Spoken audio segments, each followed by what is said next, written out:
Hello, magandang buhay. Good morning guys. Ito po guys yung ating gagawin nating chicken pastel. Ayan guys, wala akong nabili na chicken fillet. Kaya yan na lang binili ko. Ayan, pakulan lang natin siya 10 minutes. Then, mag-iwan na tayo ng bawang, then sibuyas. Siyempre magpe-prepare na tayo guys. O diba? Para mamaya pag nahimay-himay na yung ating chicken, magano lang tayo magluluto. Then next na natin yung tanggal langsa yung ating luya, o di ba?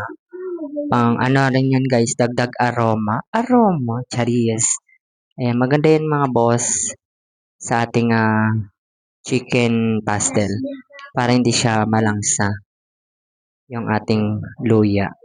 Ayan, meron din tayong other seasoning, yung ating oyster sauce. Ayan, hindi ko na nilagay sa lalagyanan, pati yung ating soy sauce, yung dacho puti. Ayan, diyan ko na lang nilagay guys. Ayan, yung ating suka or vinegar. Then, gagawin na natin guys, painitin na natin yung ating kawali, syempre, di ba? Hindi natin maluluto yan kung hindi painitin mo natin kawali. Then, maglalagay na tayo ng ating cooking oil or vinegar oil. Ayan. Yan natin bawang sibuyas. Then, yung ating, lagay na rin natin yung ating na dyan mga boss. Ating luya. Ayan. Lagay na natin guys. Ayan, papulayin natin ng bonggang-bongga yun guys. Para yung aroma sobrang bango.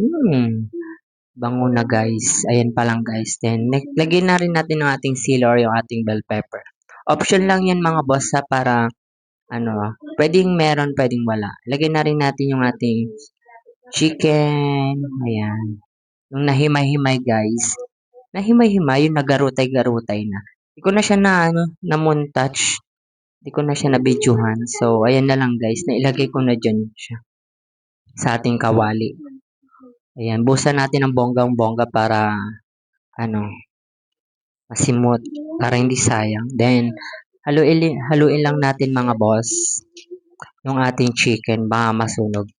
At saka yung apoy nga pala guys, medium medium heat. Medium heat. Ayan, yung katamtaman lang para hindi siya agad masunog. Ayan, o diba? Lagyan na rin natin yung ating seasoning, yung oyster sauce. Ayan. Ayan. Kung natatabangan kayo guys, pwede nyong lagyan ng mga other seasoning. Ayan, lagyan na rin natin toyo, suka. Ayan, para isang haluan na lang guys. Then, mix-mix na lang natin ng mga boss hanggang sa golden brown. Uy, golden brown. Sana all. Yummy-yummy niyan mga boss. Ayan, o diba? Sarap na guys. Bango-bango na yung mga boss. Pag kayo nagluto, bubusog na kayo mga boss.